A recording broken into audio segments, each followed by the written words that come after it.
project is all kind of about like some of the social issues that, really that everybody faces, but I kind of wanted to focus on some of the big things that maybe camp doesn't deal with as directly as some other things, but that y'all equipped your kids to learn and kind of face as they get older, just because of what camp is.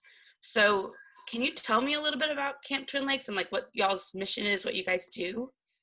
Sure. So Camp Twin Lakes, we work with about 65 different nonprofit partners to provide camp for children with special medical needs, disabilities, or what we call other life challenges, which for us includes kids in foster care, kids who are bereaved, kids who have a parent who's incarcerated.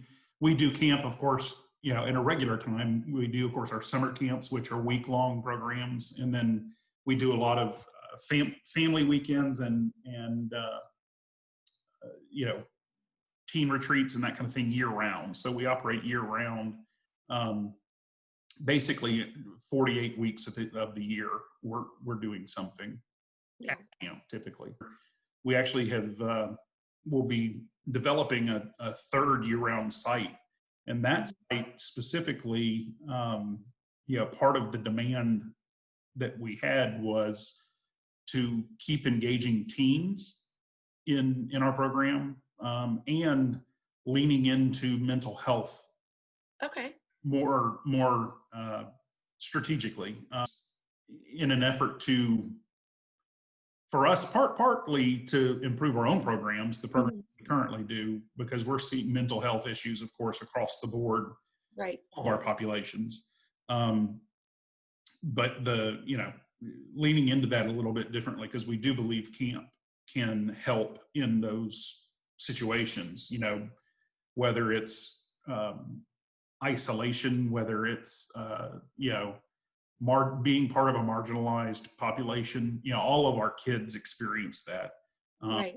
And whether they, and it's interesting because we, with it, Black Lives Matter has given us an opportunity to learn a little bit more about growing up Black in America, and right. Georgia specifically. And we serve a very diverse population, but we also serve some not so diverse populations in terms of race. And if you look at like children with sickle cell disease, well, those are all African American or Middle Eastern kids. And so, it's an interesting intersection between illness and race, and what, right. And I've heard kids say,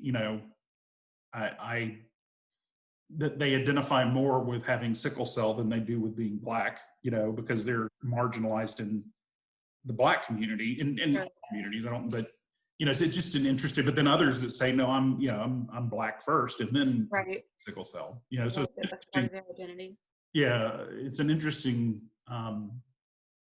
take. We actually had a young man not too many years ago who has spina bifida, and his comment, very offhanded, that just shook us to the core, was when somebody asked, do you tell us about your friends at home? And his answer was just very matter of fact. It's like, oh, I don't have friends, I have spina bifida. Oh, wow. It was just like, those aren't mutually exclusive, Right. But to him, it was, right. So, and it does, whether he came from, a white, a Black, whatever the community was, he was marginalized. Right. Or felt that way. Right. So. Right. Well, that's actually one of the questions that I had for you. So maybe I'll go to that first. And you kind of answered it already, but maybe you can go on it a little bit more. An interesting statistic I've come across being diabetic is that 1 in 3 kids with a chronic illness suffer from depression.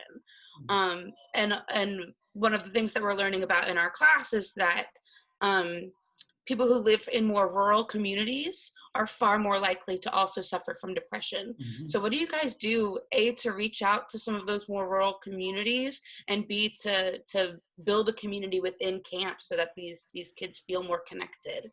Right. And that's, I mean, I think that is the essence of what we do, is create Mhm. a community around um, that illness group. Because, we know depression affects not only the child, but the family. Right.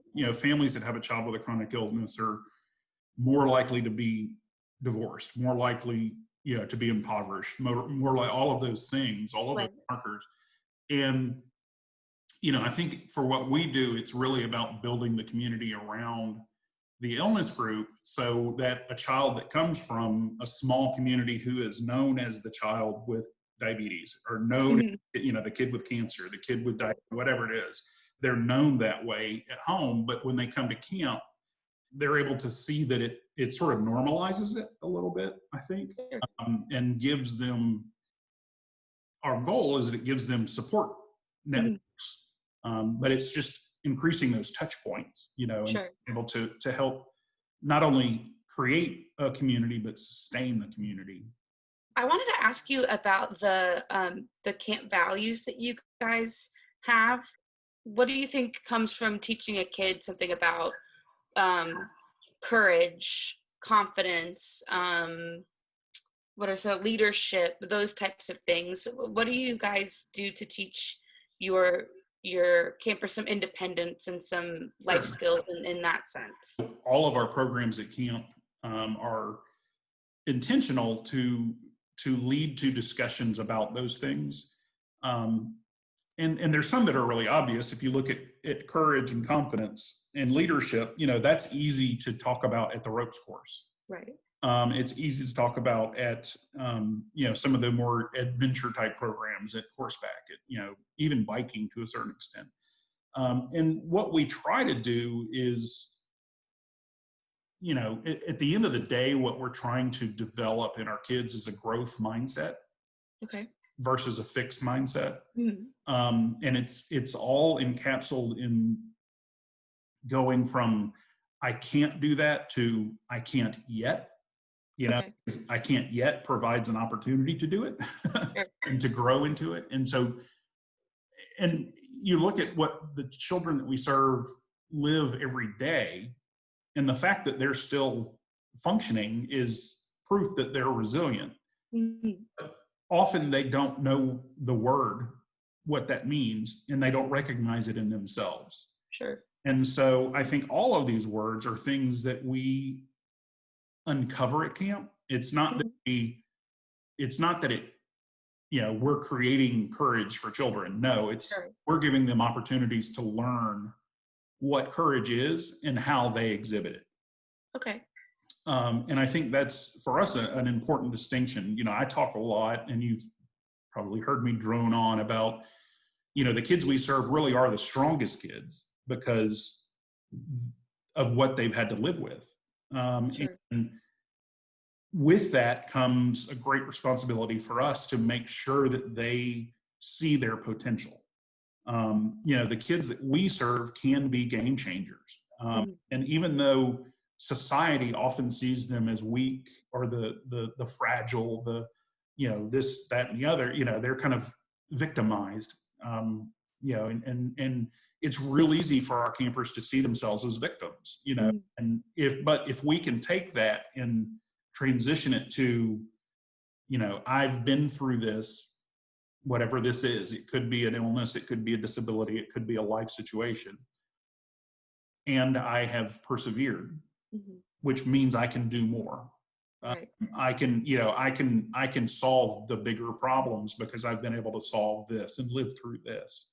That's the confidence we're trying to uncover. And again, it's really just giving them the vocabulary and the pointing it out. It's often times that when we see something courageous at camp, our goal is to let everybody know Sure. what the action was and what we call it. It's really simple. It's, hey, you know you were scared and your knees were shaking, but you went up 2 extra stones on the climbing wall. That's Mhm. courage. You are courageous. Right. All of a sudden that kid's like, oh, well, I just thought I went up 2 more steps, but that's Mhm. what courage looks like. Okay, so when is another time you're scared? Well, I'm scared at the hospital, or I'm scared at the clinic, or I'm scared, when I have to change homes in foster care. Well, how can you use this to influence your behavior and even your outcome? Right. Well, I can be courageous. I can be, and so that's the sort of the way that we hope that it goes. It doesn't always Right. happen that way, but when we work with our staff and train our staff to kind of be in the moment and be able to articulate those things for the campers so that the campers can then learn, oh, that's what courage looks like. That's what confidence looks like. That's what gratitude looks like. That's what leadership looks like. Or that's what a friend is. Sure. A friend is somebody who maybe makes you mad, but Mhm. they help you grow. That's a friend. Right. Those kinds of things. So those are the discussions that we hope are happening, around the rock wall and around the fishing dock and around the paddle boats and all of that. Right. That's a really good kind of segue into one of my last questions, which is what do you do to train your staff to implement these things? Like, what does your staff training look like, and what do you teach them in order to help them have those conversations? So we do it prior to summer camp, typically do a 2 week, 2 week training session. So, and that session is sort of divided into two main areas. The first is hard skills. The equally important part Mhm. is the level 2 skills, which is, so level 1 skills we talk a lot about being the hard skills. Right. Can you safely take somebody through the ropes course? Can you safely take somebody through the zip line? Can you safely take somebody through archery, and pass along skills? Um, the second part is that part that we're talking about, the level 2 skills, which are, how do you identify our goals and be able to talk about our goals through the activity? A lot of the things that always come up are, when the ropes course becomes about getting across a rope bridge, we've lost the power of it. Right. And archery becomes solely about getting a bullseye, we've lost the power of it. Um, it really is about taking those activities and leisure skills, which are important, but also building in the level 2 stuff, which is the, using those activities as an opportunity to talk about those softer skills, Sure. and help envelop those softer skills into it. Mhm. And kind of one of our secondary goals is to take is for that summer staff. We many of our summer staff go into medical professions. We've got, at last count, the last number in my head was about 17, excuse me, former staff members who are now pediatricians. Okay. And so, what my hope is for them is that they remember those second level skills in their practice, and Sure. that coming to camp and being at camp for a year, a summer or two, makes them a better physician, because they know that while the level 1 skills or the treating the disease is important, but it's more important to treat the person, Right. and we have, you know, some evidence that happens, whether it's a nursing student or a physician or a physical therapist, occupational therapist, is that they rely heavily on their camp-based facilitation in their practice. Right. And so, we're not only hoping to shape the kids, the children, the campers, but also the young people that are our staff. Camp Hope is one of the primary programs of Kids to Leaders, which is our nonprofit. And the mission of Kids to Leaders is to break the cycle of incarceration by providing stability, opportunity, and a Christian community for children of the incarcerated. What are some of the life skills that you guys teach these campers, and how do those values kind of play into those? Just in general, camp teaches life skills, whether it's, teamwork that you learn through some of the ropes elements, or just group living, which can be challenging, that you learn through being in a cabin for a week with people that you don't know very well. Um, one thing that we talk about, though, as it relates to Camp Hope, in contrast maybe to some of the other Camp Twin Lakes camps, is that um, at a lot of camps, they're trying to teach independence. But really at Camp Hope, we're trying to teach dependence in what we think is a really healthy way. So a lot of our kids have experienced neglect due to situations at home. Some of them have experienced abuse of all kinds. And so they have, an understandable way, don't trust adults and don't have a lot of healthy relationships in their life. So we have a 1-to-1 camper to volunteer ratio to try and work against that, to help them form those trusting relationships, understand that sometimes dependence is okay. They don't have to be the adult when they're 8, 9, 10, 12. And I think that is a life skill. We all need to know how to trust others in order to become well-adjusted adults. Sure. Awesome. What is your return rate for your campers? Do they typically come back year after year? Do you have a large return rate? Yeah, we do. So over time, so our goal is to serve kids and their families for a decade at least.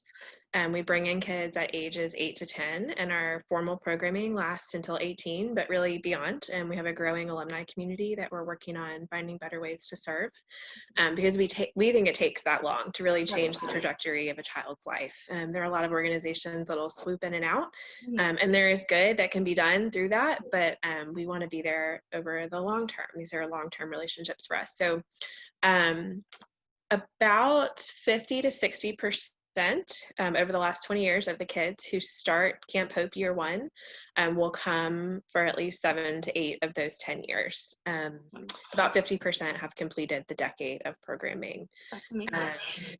It is, when you consider the length of time that is, and how many things are changing from year to year in the lives of these kids. And then, I think there are aspects of, the life skills that we were talking about that you can learn in a year. I think it's just that the more they come back, the more we can reinforce those year after year. How do you think that coming back really builds on those experiences? So if you get a kid that comes once, what do they learn the next year? What do they learn, other than maybe just reinforcing it? How do you build on that? Yeah, well, I think a key part of love and trust is consistency. So I think in these kids' lives, there's a lot of people that come in and out, or just come in and then are out, period. They don't come back in. Their incarcerated parent is the example of that. So a person that most likely they loved and trusted as a child is now not present, at least as they were in that kid's life. And so we want to show them that we will consistently be there. So they can come to camp for a year and they might think, okay, that's nice. These people say that they love me, and I've met some people that are, they're cool. They maybe understand a little bit what I'm going through. But they don't really mean it. Or then they leave camp and the world tells them the other 51 weeks that they're not loved and that they're not important. And so when they are able to come back year after year, I think we gain credibility. That we are going to continue to be here and we are going to continue to love you no matter what's happened in your life over the past year. And that's why camp is an opportunity for them for so long, because it, we're trying to undo messages of the world that are sent, infinitely more than they have much more time at home in the world than they have with us. So we think those patterns are critical to really, again, changing that trajectory over the long term. Awesome. So part of this project is looking at some of those social problems that the world might, challenge them with. And I don't think that camp is maybe the best, literal representation of fighting these problems, but I do think it is one of the best representations of fighting these problems, just because of those life skills and that really life-changing experience of feeling loved, feeling accepted. How do you think that camp fights that? If you have a young girl who might grow up to face, discrimination in the workplace, like how do you think that those challenges, that's just one example, can how do you think camp can help them overcome those challenges when they become an adult?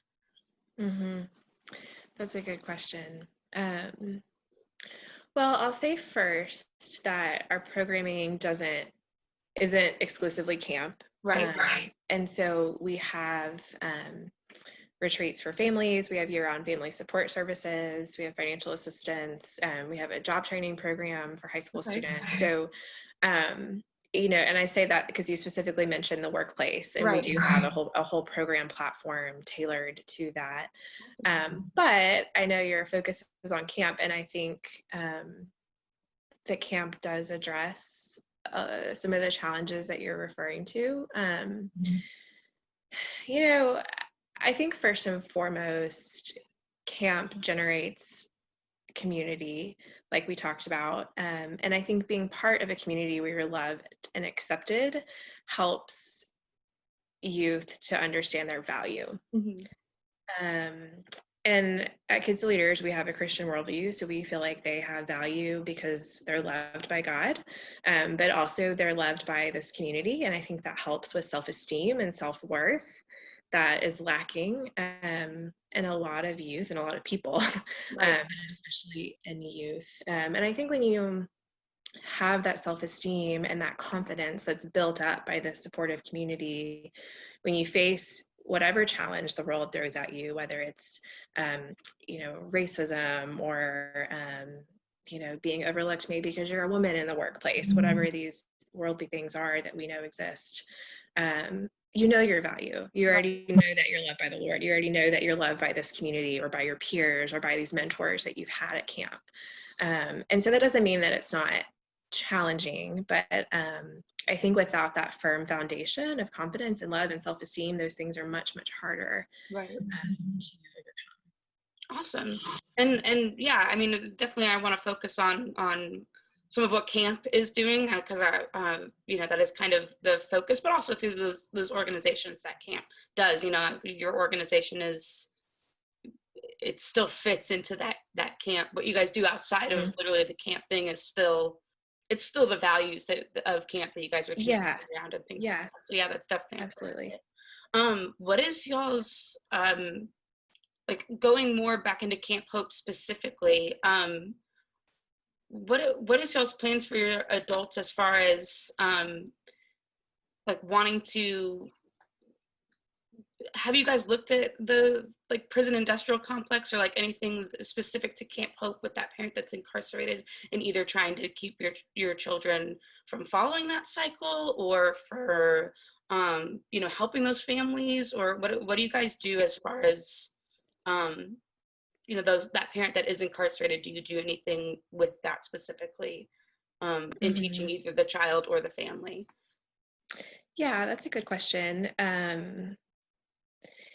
The prison industrial complex, that's a big topic with a lot of layers. So I won't try to touch every part of that right now, but we know that if you have an incarcerated parent, you're up to 70% more likely to become incarcerated yourself. And that statistic is tossed around. I think it's a difficult thing to track. Some studies say 30%, 50%, up to as high, I think, as 80%. Regardless, you're much more likely than your peers to be just as involved if you have an incarcerated parent. And so, our mission is just that, to break the cycle of incarceration. Now, at Kids to Leaders, we aren't completely against incarceration as a whole. Some people will try to throw a tagline at us like, oh, Kids Leaders is trying to put prison out of business. Well, really what we want to prevent is just kids going down a path because they're following in the path that their parents took, because they haven't been taught a different way. So, we want to make sure that they see all of the opportunities available to them, and that they're actively pursuing those positive opportunities. and that's how you change the trajectory of a kid's life, away from, you hear of the school to prison pipelines. We want Right. to take them out of the school to prison pipeline and put them on a path toward success. And so, again, those three things in our mission statement: stability, opportunity, and community. We think those are the three things that are going to really fight this mass incarceration epidemic that we see in our country. Stability for us means making sure, as much as we can as a small ministry, that there's food on the table, that they're not experiencing homelessness. They have the school supplies that they need, so those baseline things. There's also emotional stability that we want to help provide: crisis management, emotional support. Community, we've already talked about being part of a group that loves and values you regardless of the challenges that you're facing. An opportunity would be, things like our job training program, where we give students a paid training and then a paid work experience. And so I think those three things all have to work together to really change that trajectory and get kids out of that pipeline. And when we can, to just speak out against injustices that we see. Like I said, we're not lawyers, and we're not here to put the prisons out of business, but we are here to make sure that our kids are treated fairly, and that they haven't not judged by the color of their skin or by the circumstances that they grew up in. So to the best of our ability, we want to see justice and kindness and mercy for each of our kids and the families we serve. Yeah, that's awesome. One of the things that we've learned recently in our class is that when a person goes towards crime, it is just as much because they don't know what else to do than anything else. It is not necessarily that they are looking for a resource as much as they are looking for that is the life that they have learned, and they don't know where else to go, so that they just continue down the path that they're going. And the more that you can focus that person on having something positive to do, it's just as likely as giving them a resource or giving them something else to avoid them kind of going down that path. So I think what you guys do, probably it makes sense that you guys are as effective as you are.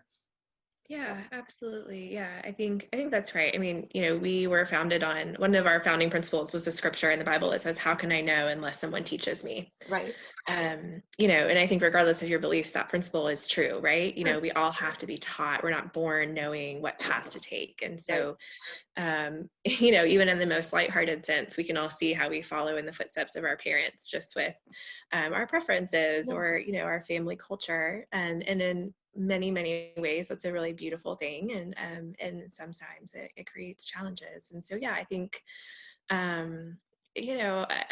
more than 99% of the kids who have completed at least 7 of the 10 years of our program have avoided long-term incarceration, state or federal incarceration, which is incredible. And so that really only represents one person that we know of that's been in state or federal prison. We have had about 150 young adults at this point complete that percentage of our programming. And so they're overwhelmingly living independent lives, which is what we want for them. And that's not to say that they don't have challenges. Like, all young adults have challenges. And so that is, I think I mentioned earlier, one area that we're looking to improve is how can we continue to support these men and women who are now age 18 to almost 30, I think. Our earliest campers are almost 30. Knowing that they still may be lacking some of the family support that other young adults may benefit from. I know when I was in my early 20s, I was calling my parents all the time. What do I do with this, and what do I do about that? And some people, maybe they don't have good relationships with their parents, but they have a mentor, a teacher, or someone they can call. And we just want to make sure that we can be that for, if those young adults don't have that, continue to do things. And, in recent conversations, they've asked things like, well, can you help us learn about getting a mortgage for a house or buying a car? And so we really want to continue to be there in those ways, those life skills you mentioned earlier that maybe have evolved from what we taught them at camp, to keep them on a path to success, because we don't want to just keep them out of prison until they're 30. Right. We want to continue to make sure they have the tools to not make choices that might lead down a less successful path. So I'm gonna tell you a little bit about what I'm doing with this project and why I wanted to call you, and then I just wanted to ask you a couple of questions. So Okay. I'm taking a class it's a sociology class, so it's all kind of about the study of our like society that we live in and what kind of makes it work, what makes it not work as well. So that's a big confusing way of just saying that what I'm studying right now is a lot of the problems that we're facing as a society. So a lot of the things that Like is racial not working integration? as well. What'd you say? Like somewhere like I think it's called racial integration, but I'm Yeah. not sure. Yeah, race is a big part of what we're talking about. So that's just one of many, though, of just the assignment that we were given is to kind of look at something that makes it a little better, that solves some of these problems. And I really wanted to talk about camp because I think that camp is one of the biggest things that solves some of these problems. But I wanted to ask somebody who still goes to camp and is still in it what they think about camp and how they think camp solves some of these big problems. But you don't have to answer anything that I ask you with that in mind. I'm just kind of giving you an idea of what I'm doing, and then I just want you to give me your opinion on it. Does that sound okay? Mhm. Okay. I want to see what your take on the question of what is Camp Kudzu? Like, what do you think Camp Kudzu is for, and what do they do? I think Camp Kudzu is a camp that teaches young diabetics more about diabetes and how to get more diabetically independent and responsible and to just have a good time while doing that. Mm-hmm. Awesome. So you were talking a little bit about doing some things at camp face to face.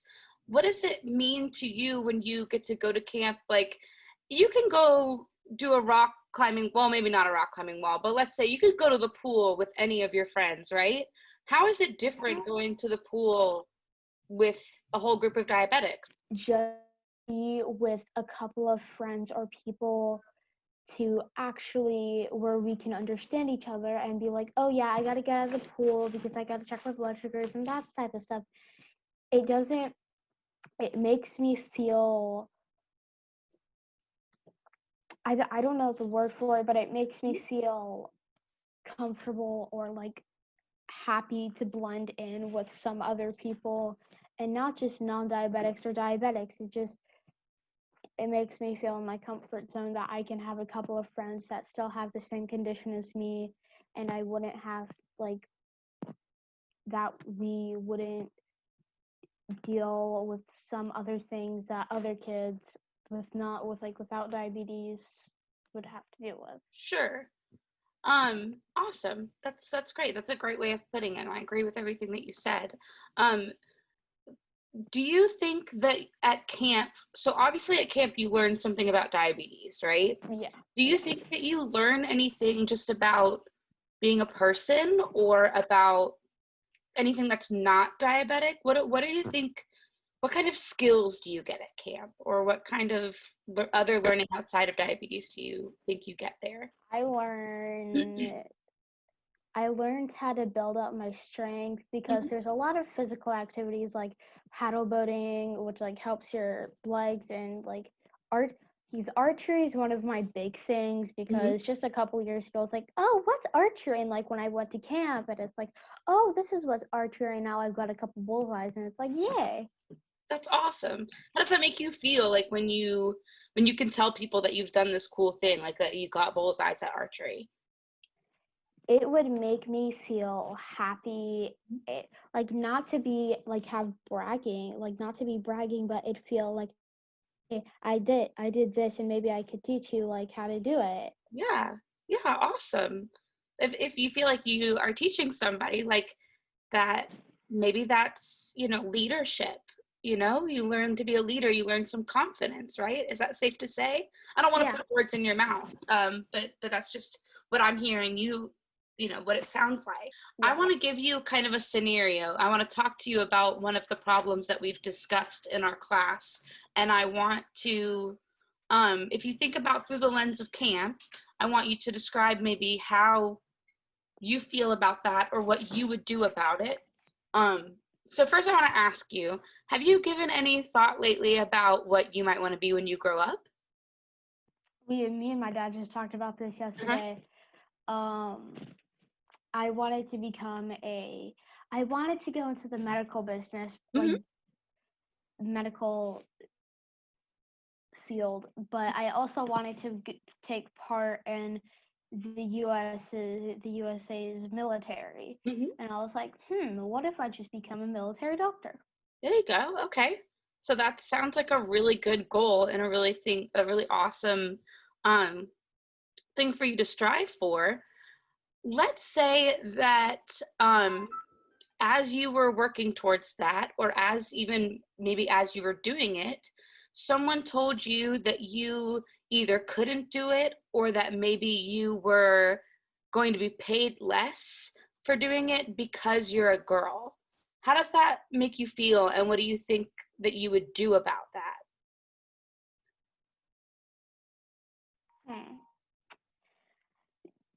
Well, when that reminds me of wrestling, like, oh yeah, there's men wrestling, like only men, but then I see the women's division in wrestling and how well they do, and it's like, okay, so what if I'm a girl? I can still do the same thing men can. So, can I tell you something that might be a little bit hard to hear as a diabetic, but know that I am diabetic too, and I'm going to talk to you like an adult for a moment. Is that okay?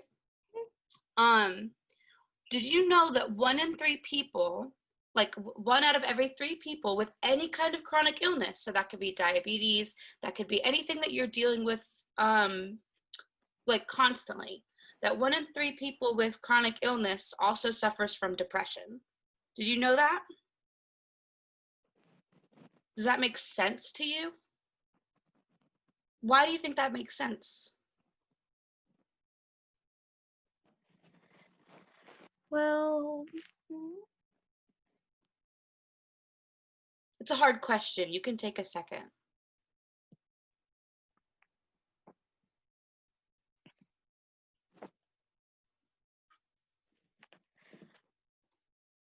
could you repeat the question? I'm sorry. No, you're okay.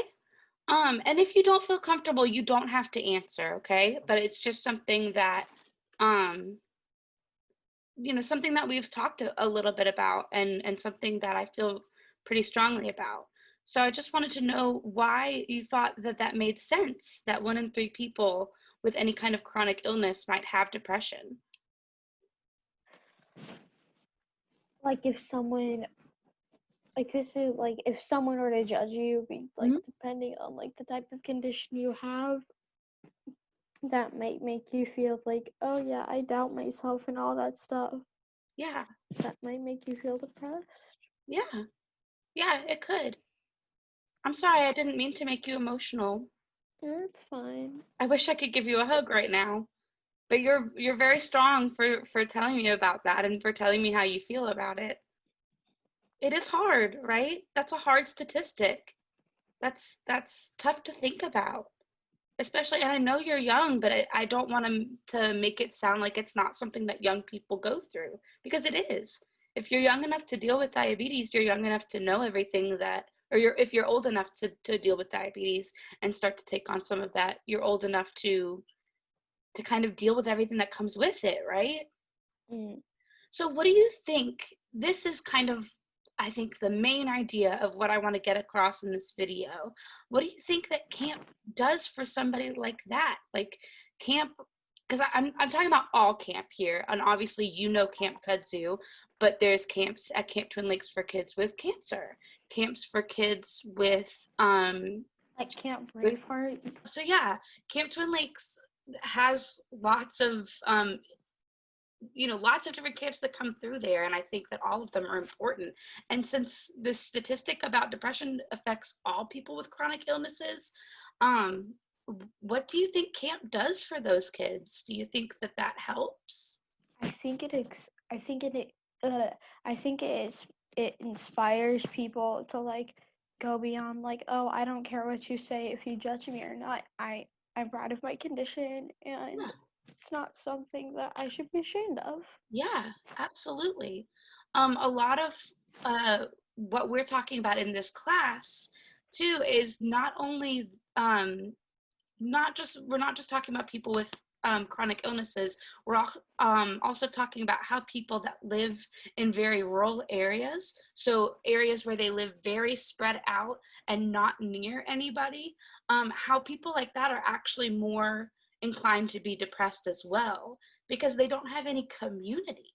They don't have anybody to talk to. They don't have anybody around them. Do you think that camp might solve that issue at all? Mm, Do you? I like I know how to agree with it, but I don't really like know how to answer it. Like, Sure. well, you it like I said, it helps like inspires them. Like Mhm. I go beyond like the condition or the ways I live. I'm proud of who I am and like not be ashamed of it. Yeah, absolutely. Do you feel like you're part of something at camp? Do you feel like you're part of, again, I don't want to put words in your mouth, but some of the things that from my experience that I feel very much like camp is a community, like camp is a family. Would you Yeah, agree with that, or would you have any words to add to that? I that's what I was gonna say, because the past 3 years when I was in cabin 3, there was two people that I always had. Mhm. Isabella and Kayla. We were just the main three girls that had always knew each other. It was Mhm. like we were Yeah, just a big happy family. yeah, that's awesome.